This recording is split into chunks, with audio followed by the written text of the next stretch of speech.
Welcome to this week's edition of Film Shocks with Hitchcock, my year-long journey with the master of suspense. And hey, this week we have Easy Virtue, which is another silent film from Hitchcock's filmography. Honestly, this is his best work since The Lodger.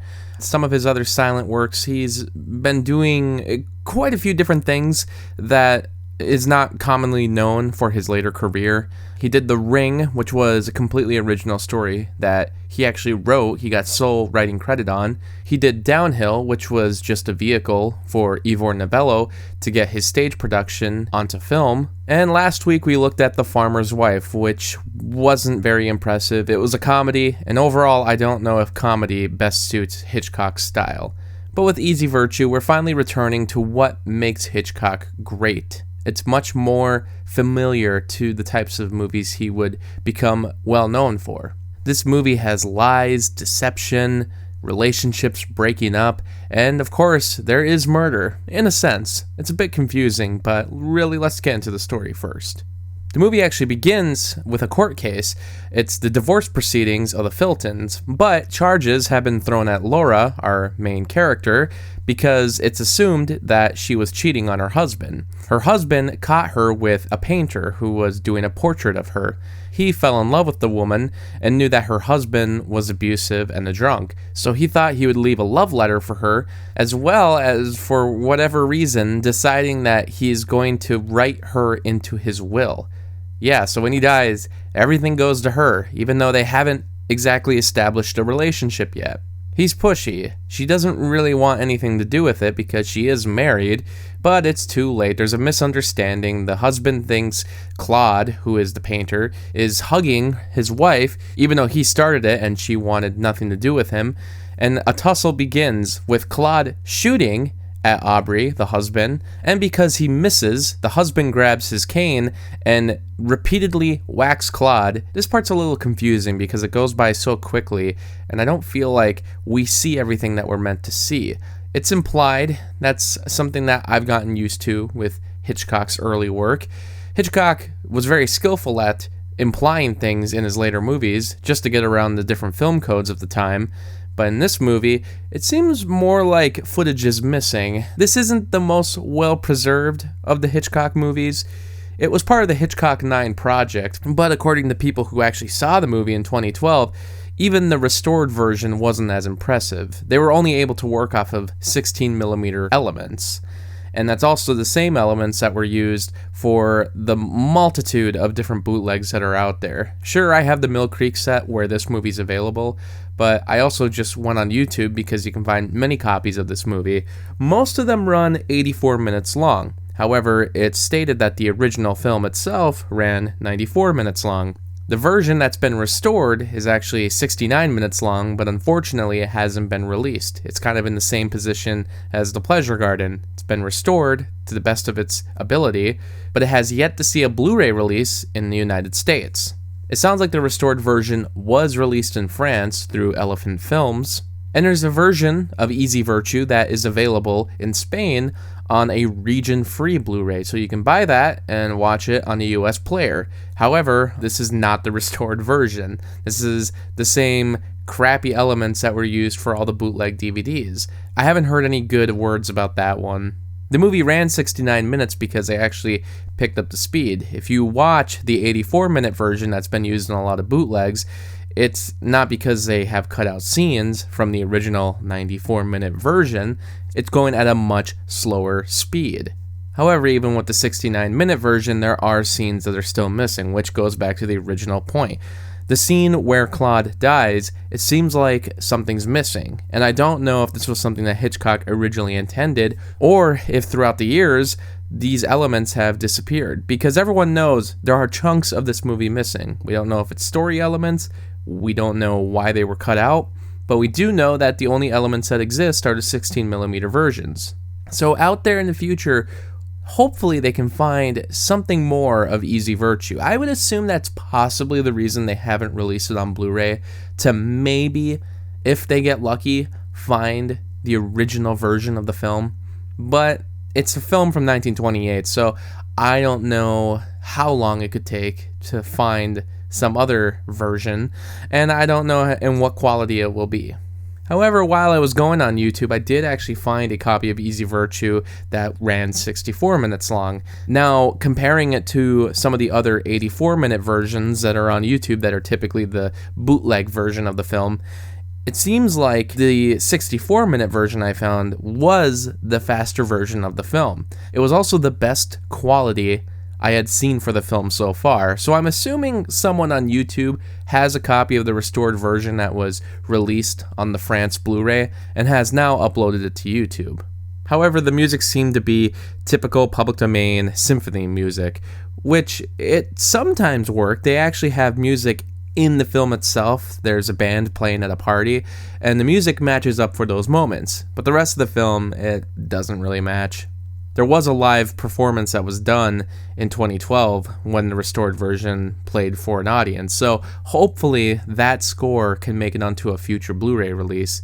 However, going back to the story, the court finds Laura guilty of basically adultery. They have a different term for it. There is a legal reason for why she is guilty, but essentially it's because they blame her for starting this relationship with Claude, cheating on her husband, and they feel that she should get nothing in a divorce.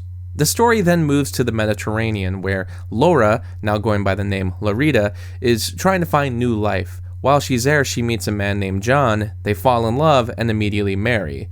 She joins him to meet his family, but the family is very suspicious of her. First of all, they thought she was going to be a native of the Mediterranean, but after seeing her, they realize she is definitely not from that area, and they're wondering what she's up to. And the mom especially recognizes her. The family tries to turn John against her.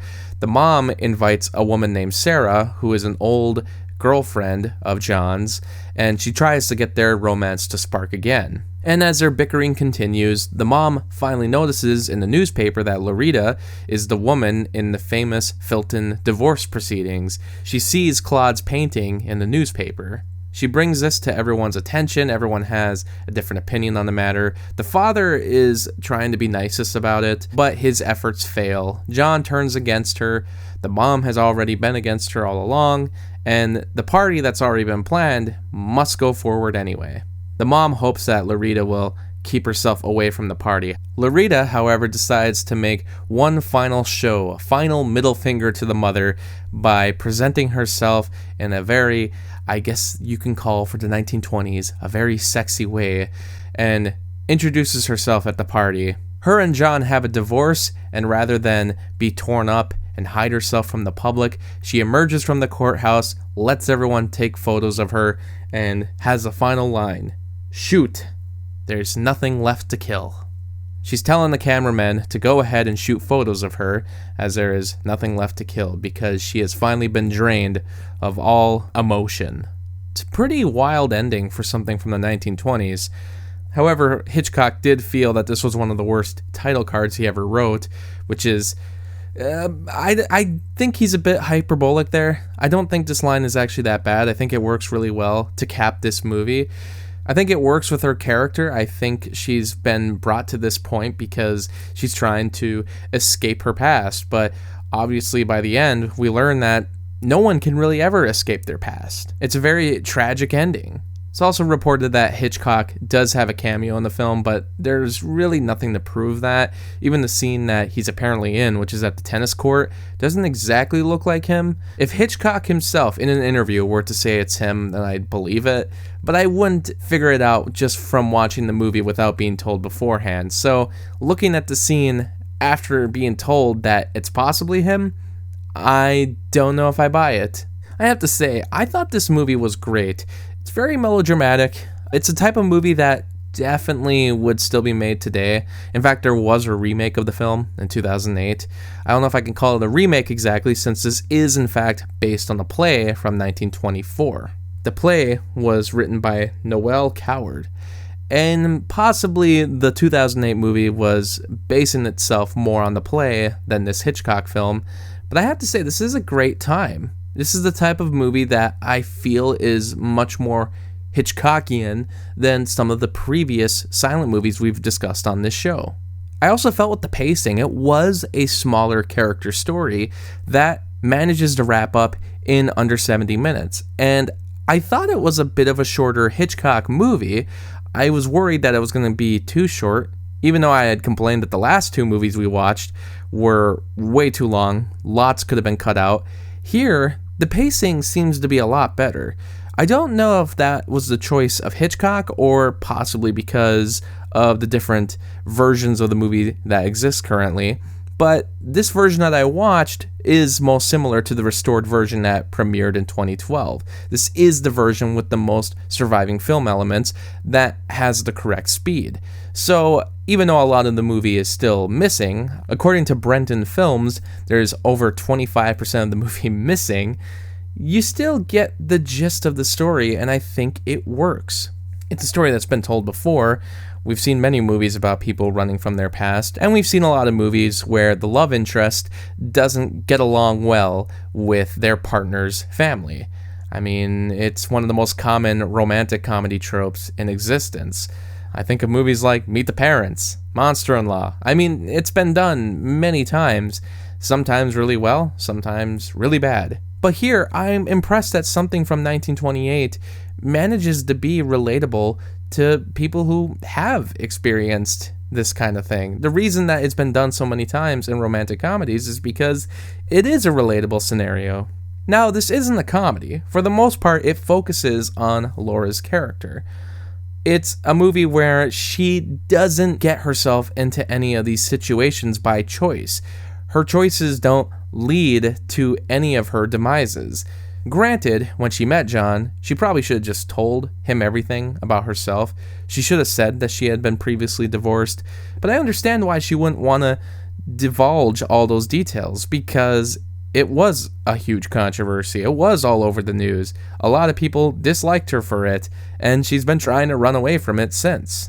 And even when she's found out, she makes a big show about it, but she also decides to cut ties really quickly. She knows she needs to divorce John. She knows it's over. She lets Sarah know, who was the other love interest, that she'd be better suited for John. You really should be the one to marry him. And she pretty much lets go. Honestly, it would be kind of cool to see a sequel to this movie, because I'd like to see where this character's going to go next. To what degree will her life change now that she doesn't even want to run away from her past anymore? She realizes she can't, and she's essentially given up. So what's next? What's next for this woman? And so far of the Hitchcock movies we've watched for this show, that is the first time I've said that. I felt that this story was complete, but it left me wanting more. And it's a silent movie. It gets into things really quickly. And on top of it, there's a lot of really good filmmaking techniques. A lot of really good close-ups. I felt with the last couple movies we've been watching from Hitchcock, he wasn't utilizing the close-up as much. But here, we see it again. During the court case, when the judge is talking to Laura, they do these cross dissolves where we see the right side of the judge's face talking to Laura, and it dissolves, and then it cuts to her face. You see the left side of it, and she's talking towards the judge. But you only ever see their profiles. You don't see them both in the same shot. It's an interesting way to go about the conversations of a courtroom case, because they don't make intertitles for absolutely every single line. But you have this conversation going back and forth between them both. There's also a good mixture of outdoor scenes and larger indoor sets. This does feel like a larger movie. When she goes to the Mediterranean, it does feel like you are transported somewhere else. It also helps that there's not anything nearly offensive in this movie when compared to the previous movies. In fact, this is finally the type of female character I am more used to in Hitchcock movies, where they are better written. They do have a character. They have a journey. They have wants. They have charisma. And for all the other characters, they pull off the classic tropes of this type of movie. The kind father who doesn't want to stick his nose into everything, the sisters who are just trying to egg everything on, but most importantly, the actress who played Mrs. Whitaker really steals the show every time she shows up. She has a stare and a pattern of talking that is terrifying. It works. Do I recommend Easy Virtue? Yes. If you watched The Lodger and you enjoyed that and you want to watch something else from the silent era that Hitchcock directed, this would be the next one to watch. So here's to seeing a Blu-ray release in the future. It'd be great actually if they would put this together with The Pleasure Garden as a double feature Blu-ray, because those are the last two from the silent era that need to see a form of home media release. And this movie's a quick watch. If you can find the version that I watched on YouTube, that's 64 minutes and much better quality than the other 84-minute versions that are on there. Give it a watch. So next week will be Champagne, which means I will be heading back to my Kino Blu-ray collection of Alfred Hitchcock films. And for this week's episode, let me know what you thought of Easy Virtue, if you've given it a watch. Let me know what you think of Hitchcock's work in general and any other thoughts that you have of some of the previous episodes. And let me know your thoughts for the upcoming episode on Champagne. If you haven't seen it before, give it a watch and then join me next week as we discuss it. And again, thank you so much for joining me on my year-long journey with the Master of Suspense, and we'll see you next time. This concludes my part of the program. Next time, I shall return with another story.